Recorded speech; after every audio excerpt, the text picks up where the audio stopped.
Il est dit que c'est l'homme qui a inventé l'outil il y a quelques 2,5 millions d'années. Et pourtant, bon nombre d'animaux savent eux aussi utiliser et même fabriquer des outils.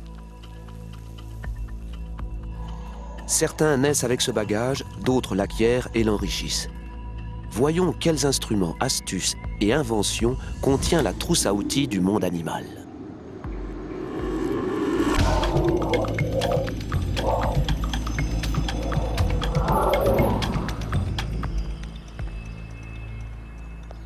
À quoi sert un outil? À optimiser une action, ou à se procurer quelque chose qu'on ne peut obtenir par ses propres moyens. Certains chercheurs le décrivent comme un objet distinct de son utilisateur ou une extension du corps de celui-ci. Et cette notion peut s'étendre à des matières sécrétées par l'organisme, voire à un autre individu. L'outil est employé par des animaux aussi éloignés de nous que les insectes, comme par nos plus proches cousins. Ce film propose un panorama des outils en usage dans le monde animal, qu'ils soient élaborés par la sélection naturelle, acquis par imitation, ou plus surprenant, inspirés par l'intelligence.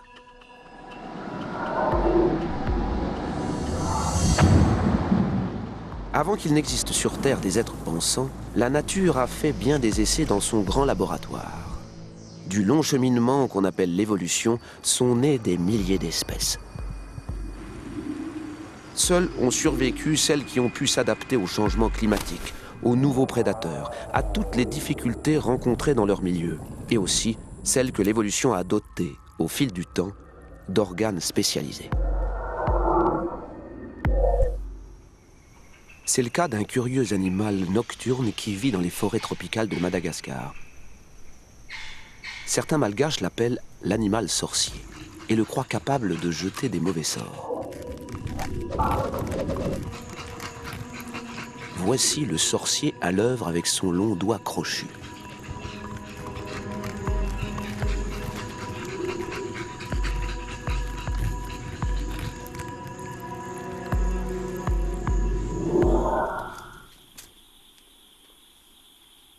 En fait d'ensorceleur, c'est un lémurien, le aï-aï.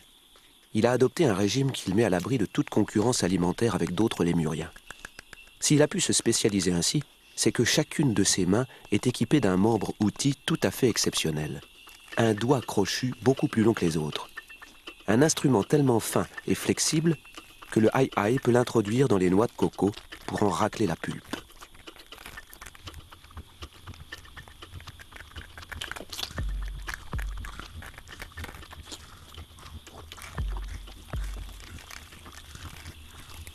Ce doigt lui est pareillement précieux pour sonder les écorces truffées de larves d'insectes. Quelques petites tapes sur le tronc pour repérer les galeries, et il sait où plonger son doigt outil.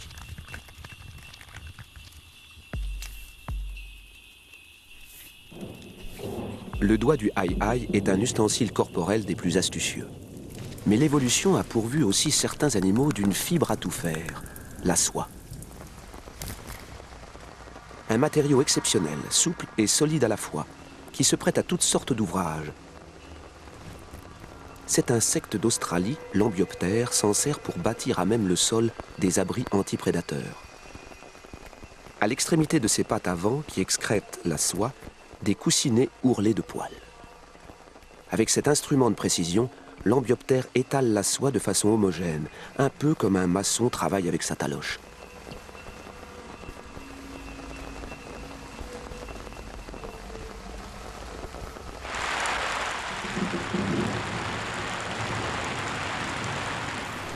La soie, certains insectes l'utilisent sous l'eau pour fabriquer des accessoires de chasse. Dès lors, l'outil n'est plus un instrument corporel puisqu'il est détaché du corps de celui qui l'emploie. Distinction importante pour ceux qui explorent toutes les voies d'adaptation empruntées par la nature.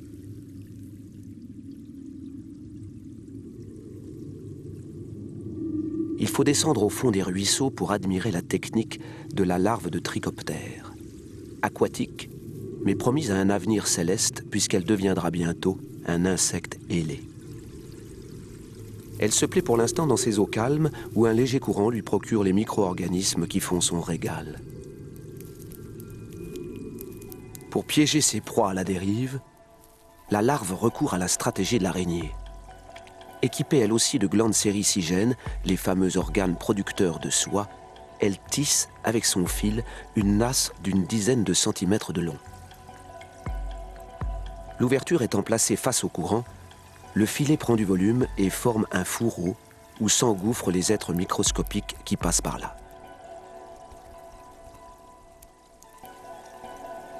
Quand elle a faim, la larve n'a plus qu'à relever son casier.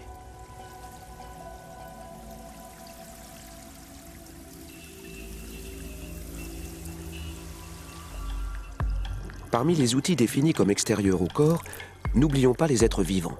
Et oui, on peut utiliser les autres comme des outils. Le poisson clown est immunisé contre le liquide urticant que sécrète l'anémone. Il peut sans risque se réfugier entre ses tentacules en cas de danger, en échange de quoi l'anémone se régale des petits déchets alimentaires qu'il rejette.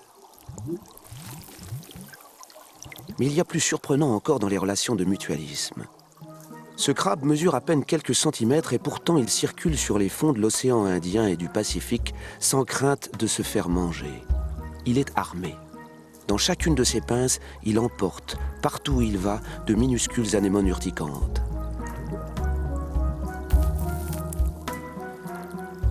Là encore, les anémones sont payées en retour.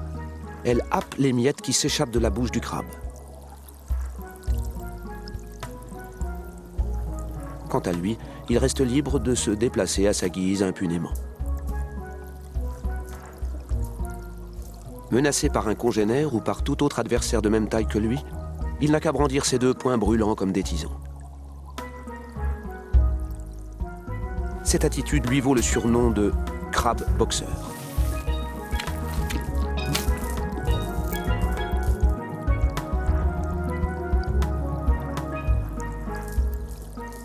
Mais comment réagit ce fier à bras face à un prédateur beaucoup plus grand que lui? Un poulpe, par exemple.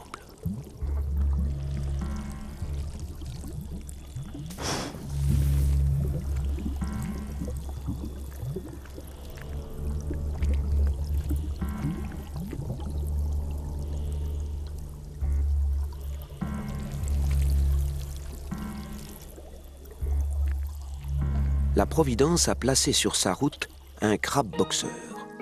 Pas de quoi assouvir une grande fringale, mais c'est mieux que rien.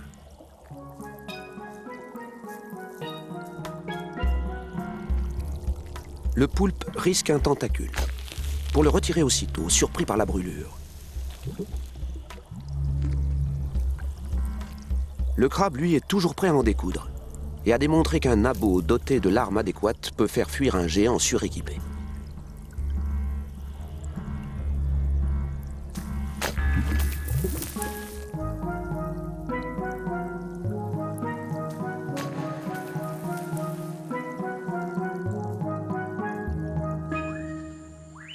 On peut être encore plus petit que ce crabe et influer puissamment sur le milieu dans lequel on vit.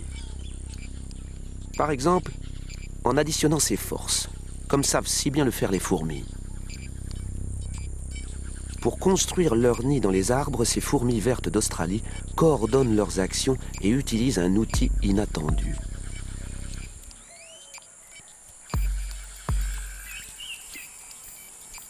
Première étape, rapprocher les feuilles les unes des autres en les pinçant et en tirant dessus. Pour cela, les ouvrières font des chaînes, des ponts suspendus. Ce geste multiplié par des centaines d'individus produit une traction de plusieurs kilos. Maintenant, il va falloir coudre entre elles ces feuilles pour que le nid soit solide et hermétique. Et les fourmis vont le faire à l'aide d'un outil vivant, leurs propres larves qui, à ce stade de leur croissance, produisent de la soie. Une armada d'ouvrières maintient les feuilles bord à bord, pendant que d'autres tiennent les larves entre leurs mandibules, les utilisant comme des navettes à tisser. Chaque couturière commande sa larve par le toucher. Une pression des mandibules ou une caresse des antennes, et la navette sécrète un bout de fil à l'endroit voulu. En quelques heures, toutes les feuilles sont assemblées. Une citadelle invisible où la colonie vivra sans être inquiétée.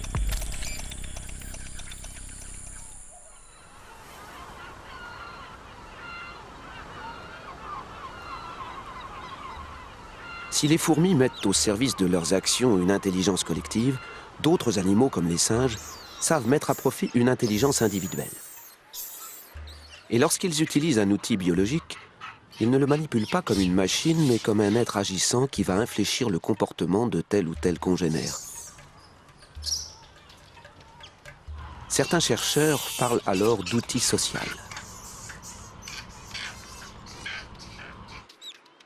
Les macaques berbères ont recours à ces objets sociaux en cas de discorde. Une querelle éclate entre deux mâles. Aussitôt, l'un d'eux emprunte un petit du groupe et court le présenter à son adversaire.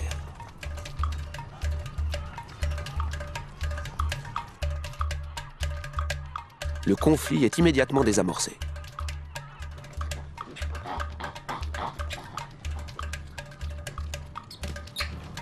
Devenu malgré lui un outil social, le bébé a permis un rapprochement entre les deux ennemis.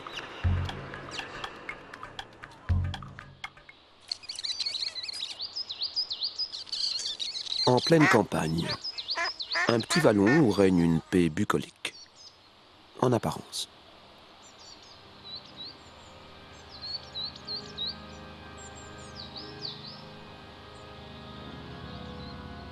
Qui est l'auteur de ces étranges mises à mort? Et pourquoi a-t-il ainsi empalé ses victimes? Inutile de chercher bien loin. C'est à cet oiseau qu'il faut demander des comptes. La pie-grièche écorcheur. On l'appelle en anglais butcher bird, l'oiseau bouché, à cause de sa façon de dépouiller ses proies.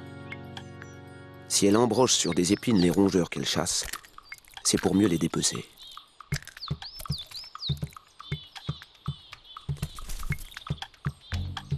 Et pourquoi a-t-elle autant de proies en réserve?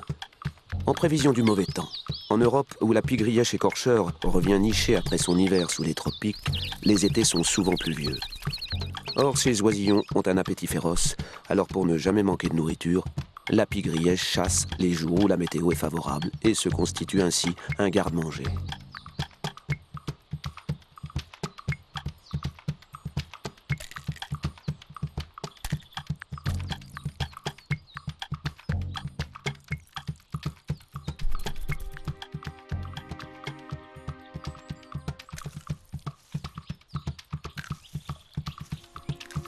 Naturelles ou industrielles, les épines font à la fois office de crochet de boucher et de couteau à découper.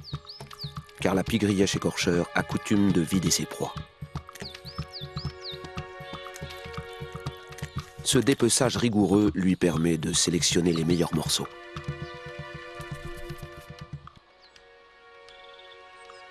Le pieu utilisé par cette ravissante bouchère est bien un outil, puisqu'il sert à perfectionner une action, à la rendre plus efficace. C'est un comportement que connaît bien Frédéric Joulian de l'École des hautes études en sciences sociales. Ici, la particularité de cet outil, c'est d'être immobile. Et c'est la raison pour laquelle un certain nombre de psychologues ont décrit cet outil comme un proto-outil, en fait. Il n'est pas animé, donc on ne peut pas le taxer réellement d'outil. Mais les psychologues qui ont utilisé pour la première fois cette idée de proto-tool use l'ont emprunté à une conception évolutionniste, unilinéaire de l'outil. Aujourd'hui, nous avons dépassé cette conception-là, nous n'y croyons plus trop et savons que pour bien des espèces animales, oiseaux compris, il existe une grande variabilité d'utilisation d'outils différentes et parfois bien plus complexes. Entre autres, des outils détachés de leur support, comme on utilise les vautours percnoptères. Nous sommes dans les Pyrénées, au donjon des Aigles, où Jean-Loup Venant, fauconnier, fait depuis 15 ans des démonstrations avec ses rapaces.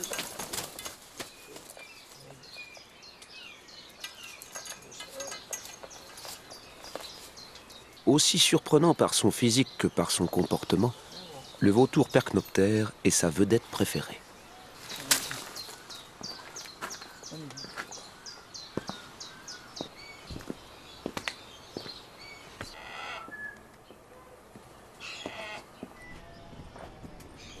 Un vautour que l'on rencontre chez nous dès début mars, puisqu'il vient s'y reproduire. Il nous quitte ensuite fin septembre pour l'Afrique, pour ses quartiers d'hiver.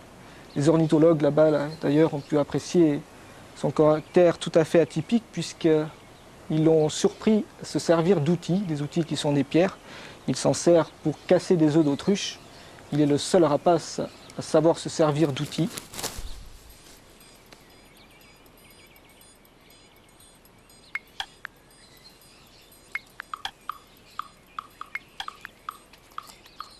Le percnoptère atteint sa cible à peu près 1 fois sur 2.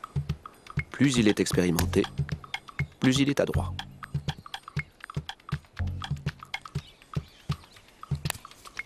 Cette fois, la pierre est bien détachée de tout support. Elle répond stricto sensu aux critères de l'outil énoncés par certains scientifiques. Celui-ci est né chez nous, au donjon des Aigles, en captivité, il y a maintenant plus de 7 ans. Et ce comportement, nous avons pu l'observer tout à fait naturellement, instinctivement. Dès que nous lui avons présenté un œuf d'autruche, ou du moins une reconstitution, il s'est mis tout de suite au travail. On n'a pas besoin de lui apprendre, c'est un caractère inné chez lui, qu'il sait parfaitement reproduire comme ses frères sauvages.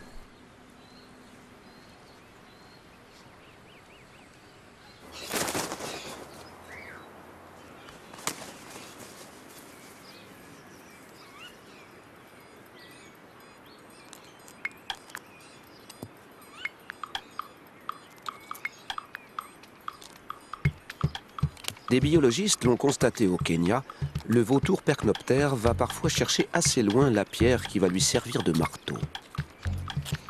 Devant un choix de projectile, il choisit la dimension et la forme qui lui paraissent les plus appropriées.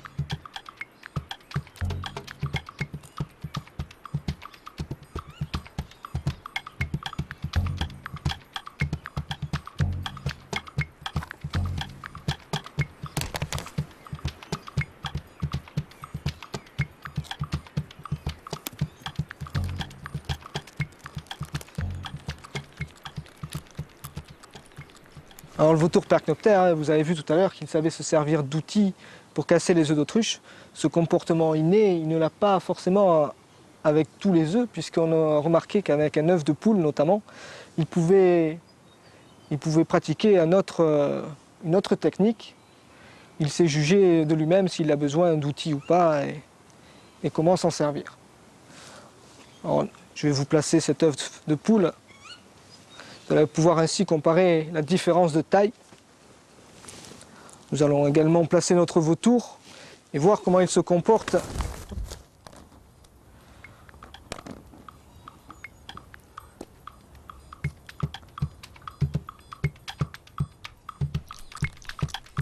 La technique du jet de pierre est un comportement inné chez le percnoptère.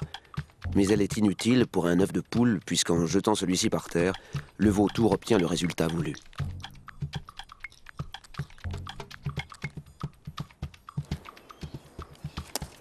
D'ailleurs, selon certaines théories, c'est le jet de l'œuf par terre qui aurait amené le percnoptère à utiliser une pierre pour les plus gros calibres.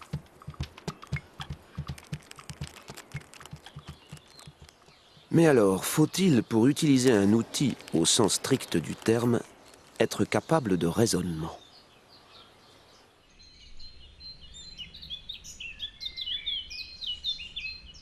Peut-être faut-il chercher la réponse dans le monde des insectes. Comme tous les invertébrés, ils ont un réseau de neurones limité à quelques ganglions cérébroïdes. Leurs comportements sont programmés génétiquement.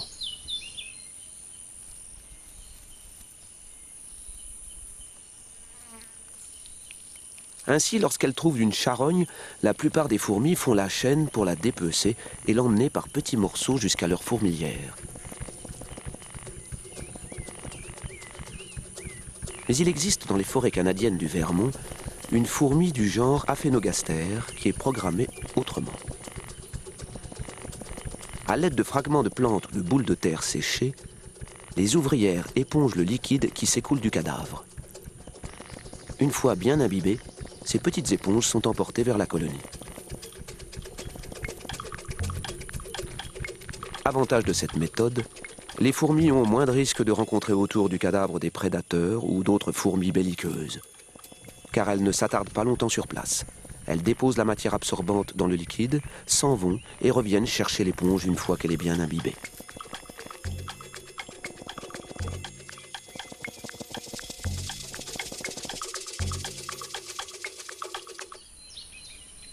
En outre, ce mode de transport est de loin le plus efficace. Il permet d'emporter en un seul voyage plus de liquide que ne pourraient en absorber les ouvrières, pour le régurgiter ensuite dans la fourmilière.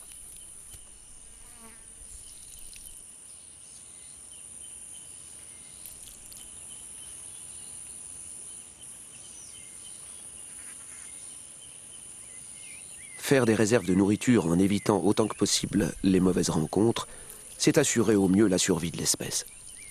Voilà ce que font, grâce à leurs éponges, les fourmis Aphaenogaster.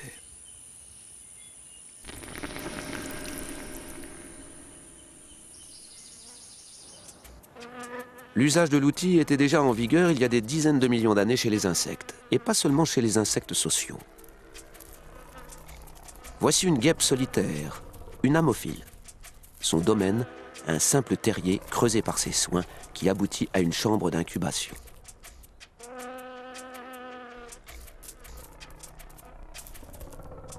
Dans cette chambre, la guêpe va stocker de quoi nourrir sa progéniture à venir. Il lui faut une proie vivante, une chenille. Dès qu'elle l'aura capturée, paralysée et emprisonnée, l'amophile pondra sur elle son œuf. La chenille sera donc à la fois le nid et la nourriture de la future larve. Avant de partir à la recherche de sa proie, l'amophile prend soin d'interdire l'entrée de son terrier à tout intrus en le rebouchant succinctement. Elle cherche aux alentours les matériaux adéquats pour obstruer le trou, puis achève son remblai avec du sable plus fin.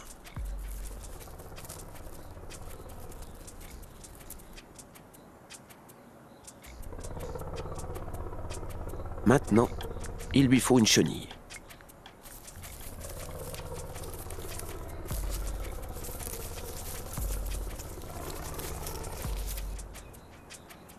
L'amophile n'est pas encore au bout de ses peines. Elle risque de croiser en chemin d'autres insectes qui vont lorgner sa trouvaille. Les fourmis, avec leur formidable organisation, ont au fait de s'emparer d'une proie. La guêpe va devoir déployer une énergie titanesque pour les chasser tout en menant à bien sa mission. Déblayer l'entrée du terrier, y introduire la chenille paralysée, pondre et reboucher le trou en veillant bien à effacer toutes les traces. Si son terrier était découvert, sa descendance serait perdue.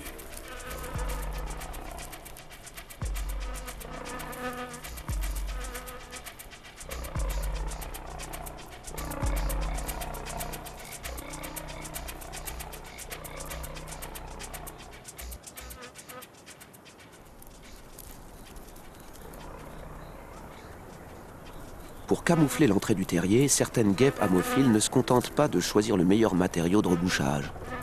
Elles utilisent en plus un copeau de bois ou un gravier ramassé aux alentours pour damer le sable.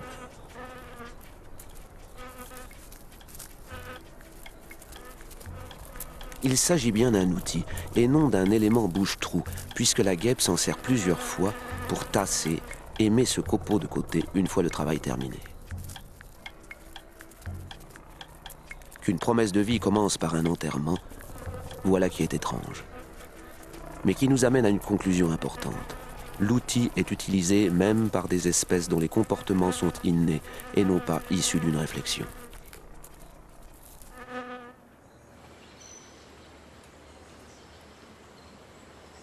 Mais que faire quand on ne naît pas avec un tel bagage? Apprendre ou inventer?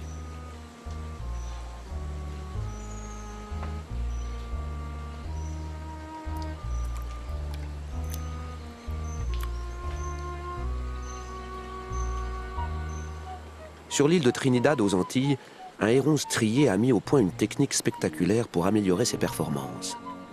Au lieu d'attendre que le hasard lui apporte un poisson, il fait venir ses proies à lui. C'est le seul héron strié de Trinidad qui se livre à ce tour de passe-passe, ou plutôt à cet acte intentionnel et réfléchi.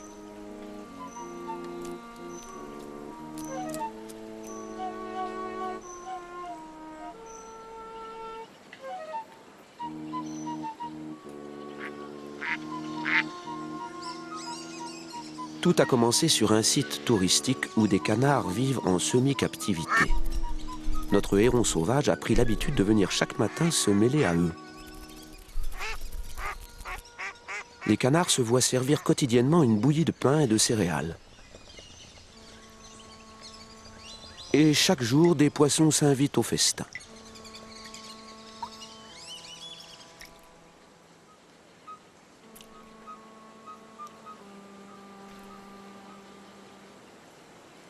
Le héron remarque que ses proies favorites viennent happer les miettes délaissées par les canards.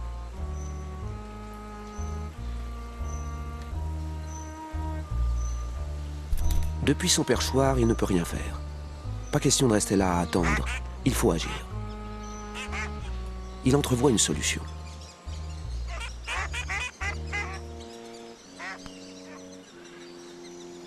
Il vole au canard un morceau de pain. Pas pour le manger, pour l'utiliser comme appât. L'appât est lancé. Le poisson va mordre.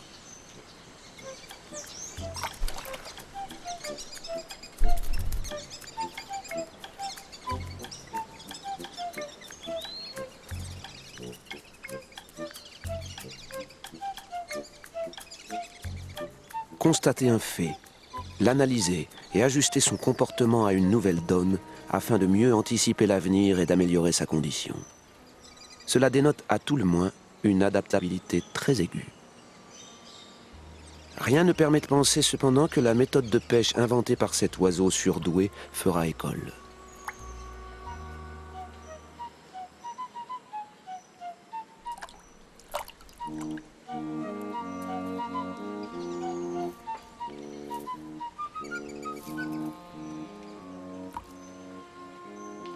Mais ce héron strié ne s'est pas arrêté à l'expérience de la mie de pain. Il utilise également comme appât des insectes qu'il capture lui-même. Étant aussi insectivore, il pourrait les manger, mais il préfère les utiliser pour se procurer un mets plus riche et plus copieux. Encore un acte réfléchi et calculé.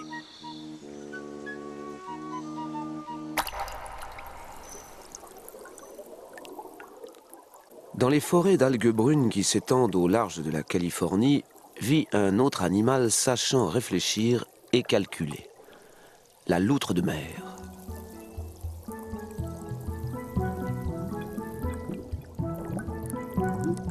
Cette grande loutre de 1,20 m à 1,50 m et 30 à 50 kg est le seul mammifère marin à ne pas avoir de réserve de graisse sous-cutanée. Ce qui l'oblige à manger énormément, jusqu'à 1/3 de son propre poids chaque jour. Coquillages, mollusques et crustacés composent son plateau de fruits de mer. Elle s'en régale toujours dans cette confortable position, se servant de son ventre comme d'une table.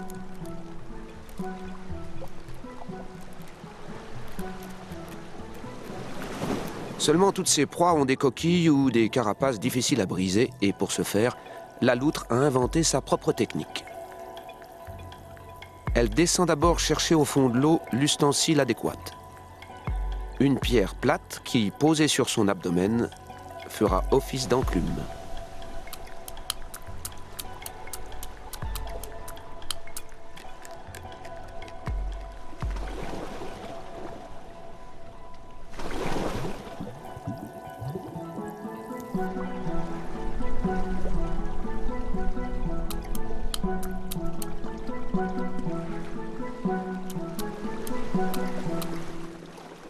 Son précieux outil, la loutre ne le jette pas à chaque fois qu'elle redescend pêcher. Elle le garde sous son aisselle jusqu'à sa prochaine utilisation. Une preuve supplémentaire que certaines espèces sont capables de se projeter dans l'avenir.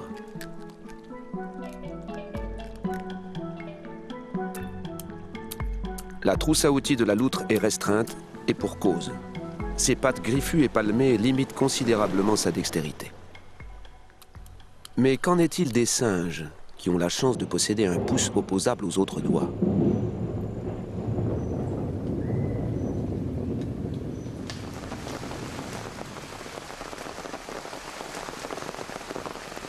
Chez les grands singes, les possibilités de manipuler, voire de fabriquer des objets utilitaires sont quasiment infinies.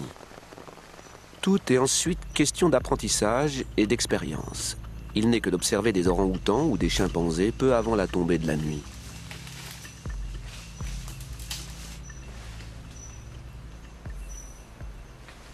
C'est l'heure à laquelle ils aménagent un nid dans les arbres. Comme les gorilles le font au sol. Les grands singes sont les seuls primates à préparer ainsi leur nuit. Leur paillasse est confectionnée avec un tel souci de confort que certains chercheurs vont jusqu'à l'appeler un lit. Tout est dans la sélection des branches. Il faut choisir celles dont les fibres se cassent facilement pour qu'elles ne se redressent pas une fois pliées. Pas très commode d'installer une couchette à la fourche d'un arbre. Mais c'est le seul moyen de dormir sans risquer d'être inquiété par des prédateurs.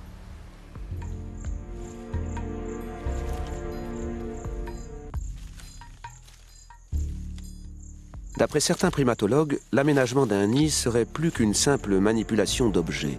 Il constituerait l'outil originel, le geste précurseur des autres capacités physiques et mentales des grands singes. Autrement dit, la construction de nids serait une étape cruciale dans l'évolution des hominidés.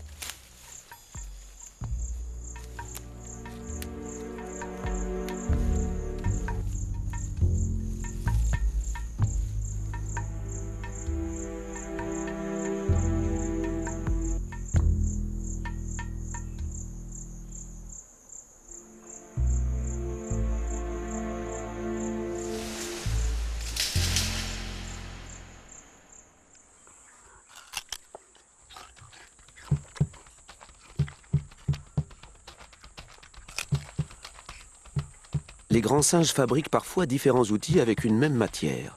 C'est le cas de nos plus proches cousins, les bonobos, qui vivent dans les forêts équatoriales de la République démocratique du Congo. Comme les chimpanzés, ils utilisent le feuillage à des fins de confort en confectionnant des coussins pour s'isoler de l'humidité du sol et se protéger des insectes.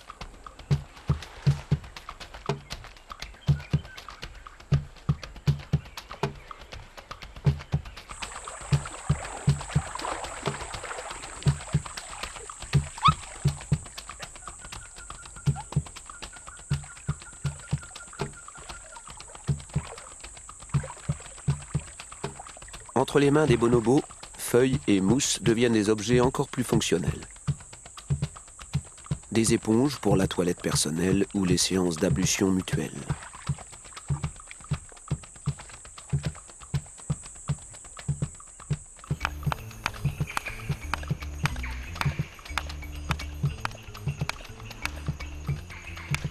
On sait maintenant que tous les grands singes utilisent des outils. Toutefois, les seuls qui en fassent un usage fréquent, voire quotidien, sont les chimpanzés sauvages. On a observé chez eux 19 types de manipulation d'outils. Dans ce que les scientifiques appellent la pratique intelligente de l'outil, les chimpanzés atteignent des sommets.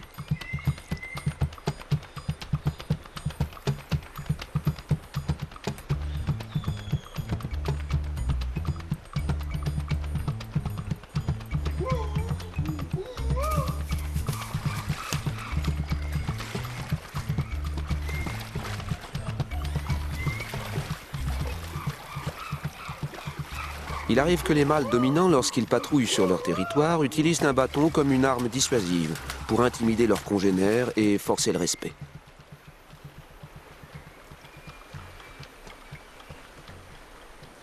Mais le bâton s'emploie plus subtilement comme une rallonge, une prolongation du bras trop court pour atteindre par exemple une friandise hors de portée.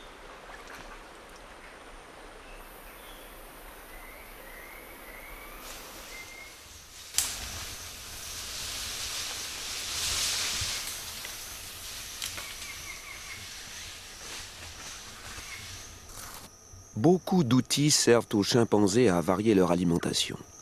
Aller plus loin permet d'atteindre des mets plus riches et plus diversifiés. Dans la forêt de Mahale, en Tanzanie, une population de chimpanzés pratique, à l'aide d'une brindille, la pêche aux fourmis.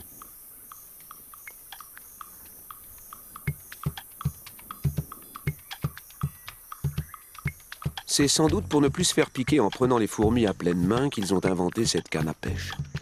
La technique est rentable puisqu'un cinquième des fourmis qu'ils mangent sont attrapées de cette façon.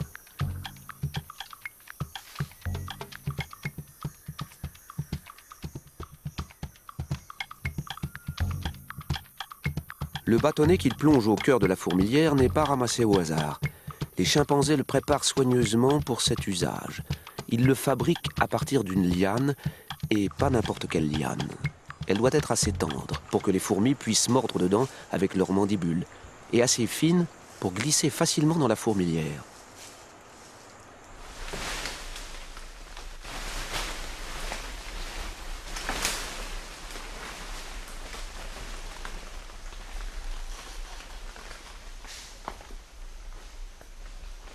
La technique de la pêche aux fourmis est en fait assez peu répandue chez les chimpanzés. Elle n'est pratiquée que par quelques populations qui la transmettent à leur descendance par apprentissage. Il faut des années pour maîtriser ce savoir-faire.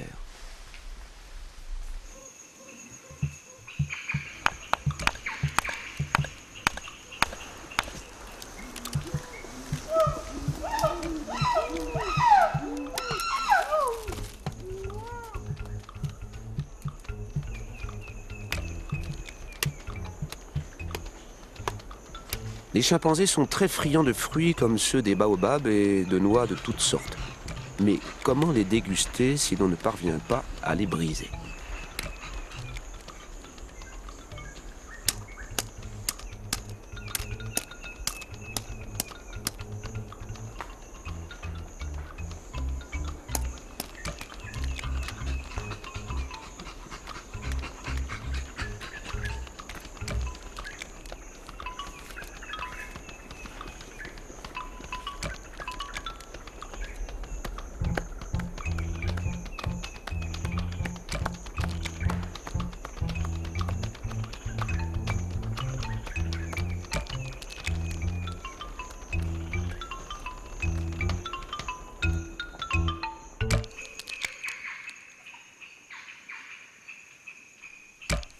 Quelques populations de chimpanzés en Afrique de l'Ouest équatoriale ont résolu le problème en inventant un casse-noix.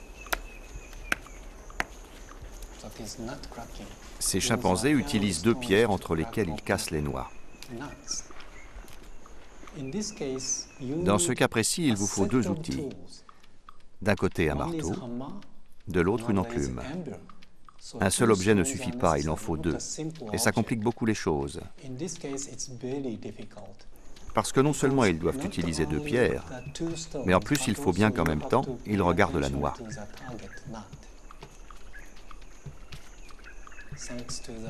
C'est grâce à la vie en communauté que les jeunes chimpanzés acquièrent l'expérience nécessaire pour accomplir ce geste.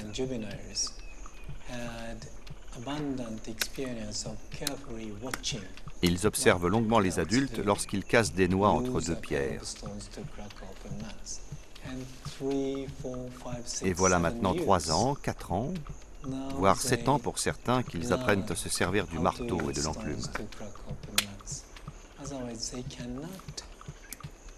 Sans cela, ils seraient incapables de le faire.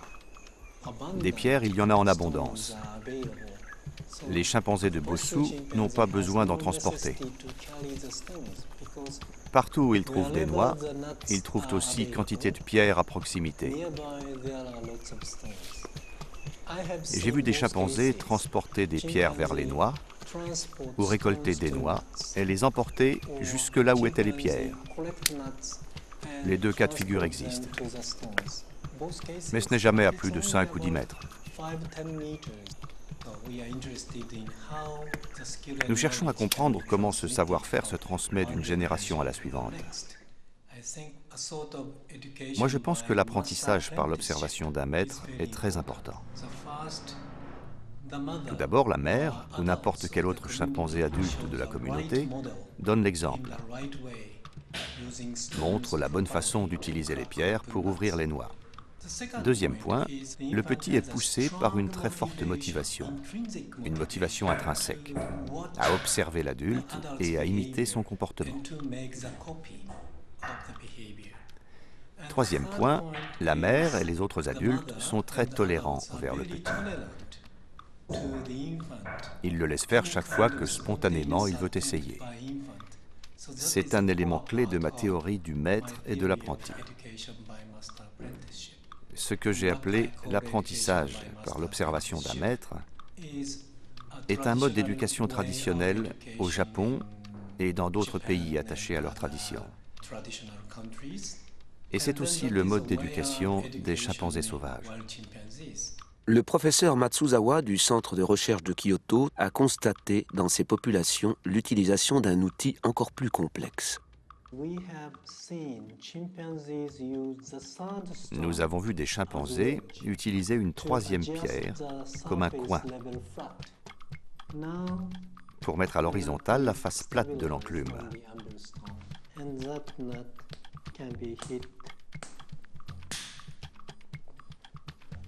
Maintenant, la noix est stable et le chimpanzé peut la casser pour manger l'amande. Dans ce cas de figure, 3 pierres entrent dans le processus de cassage de noix, une panoplie d'outils. La troisième pierre est la première étape vers l'utilisation d'un outil pour la confection d'un autre outil.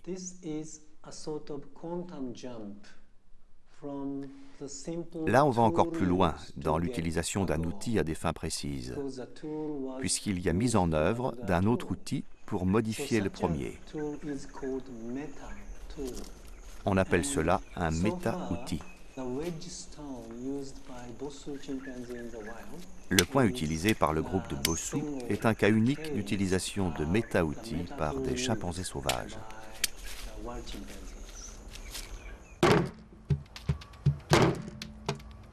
Frédéric Joulian a comparé les différentes techniques de cassage des noix en usage chez d'autres populations de chimpanzés d'Afrique de l'Ouest.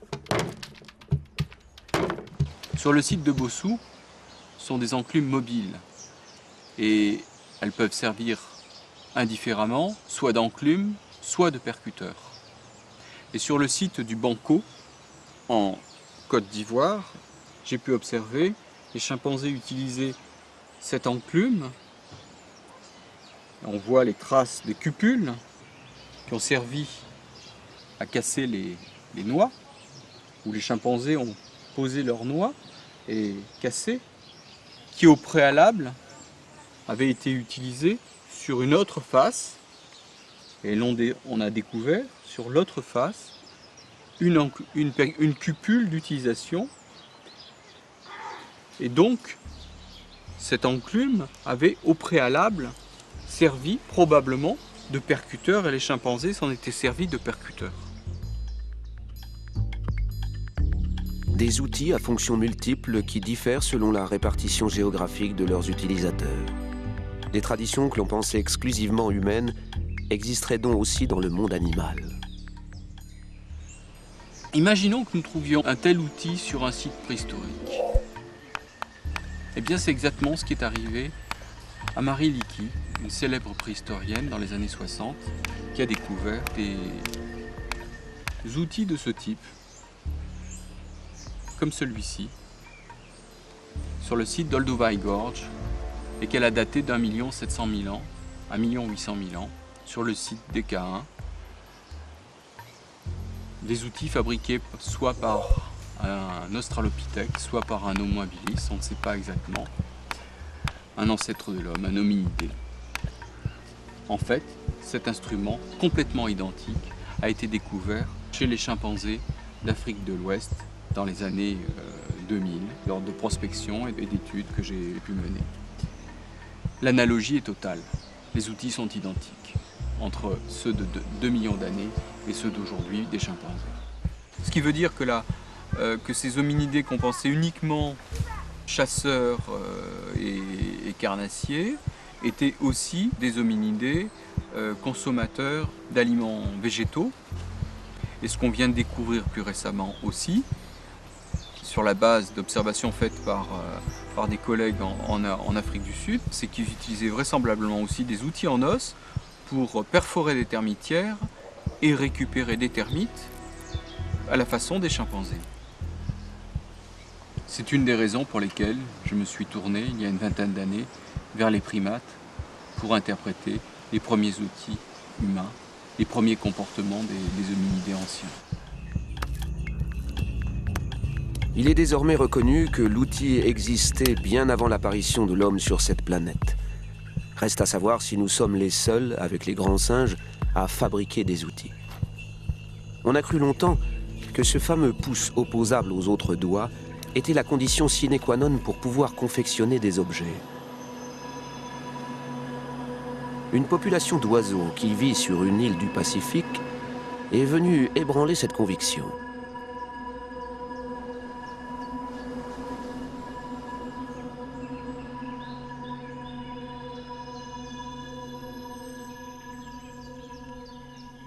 Dans les forêts de Nouvelle-Calédonie, les arbres creux sont truffés de larves appelées localement vers de bancoul, la nourriture favorite du corbeau calédonien.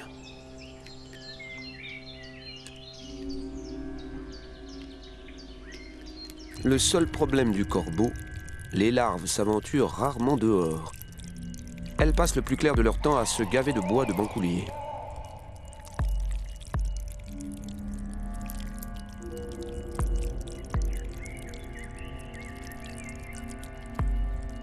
Impossible d'attraper ce trésor de protéines qui se trémousse à quelques centimètres de son bec.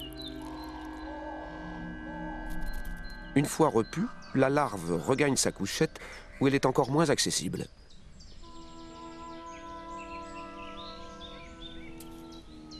Le corbeau n'a pas dit son dernier mot. Son bec est trop court?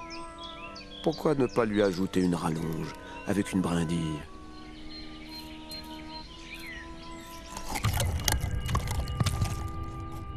La baguette, trouvée par hasard sur le sol, est trop courte pour déloger la larve. Qu'à cela ne tienne, le corbeau calédonien va en fabriquer une sur mesure.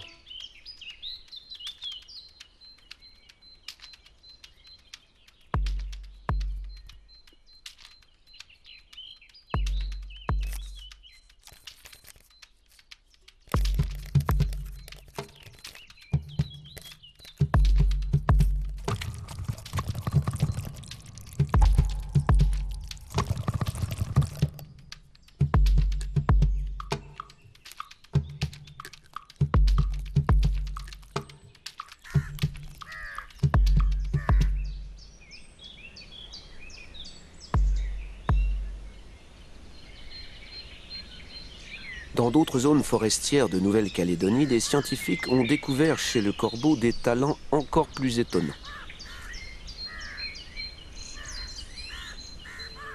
Cette plante, le pandanus, a des feuilles bordées d'épines sur toute leur longueur. En les découpant avec précision, le corbeau se fabrique un outil exceptionnel pour débusquer les proies cachées dans les troncs d'arbres. Pourvu que le corbeau la tienne fermement, cette canne à pêche hérissée de petits hameçons naturels accroche tout sur son passage.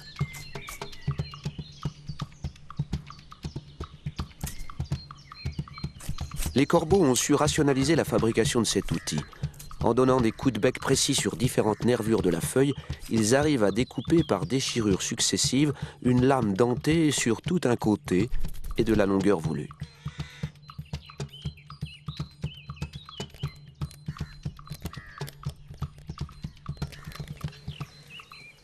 Fabriquer et utiliser cet outil, apparemment, ça s'apprend.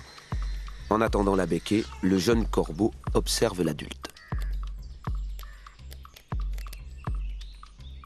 Et puis un jour, il emprunte l'outil pour essayer de pêcher lui-même.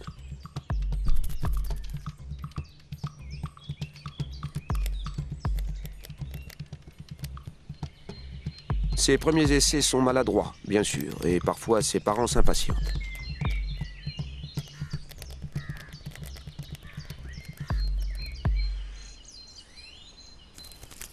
Dans le parc de la Rivière Bleue, au sud-est de la Nouvelle-Calédonie, un autre corbeau a offert aux chercheurs qui le filmaient une fameuse surprise. Un formidable scoop. Effeuiller une brindille pour en faire un outil attrape-larve, Il semble que tous les corbeaux calédoniens sachent le faire. Mais celui-ci est encore plus perfectionniste. Il modèle la pointe de sa tige jusqu'à obtenir un crochet.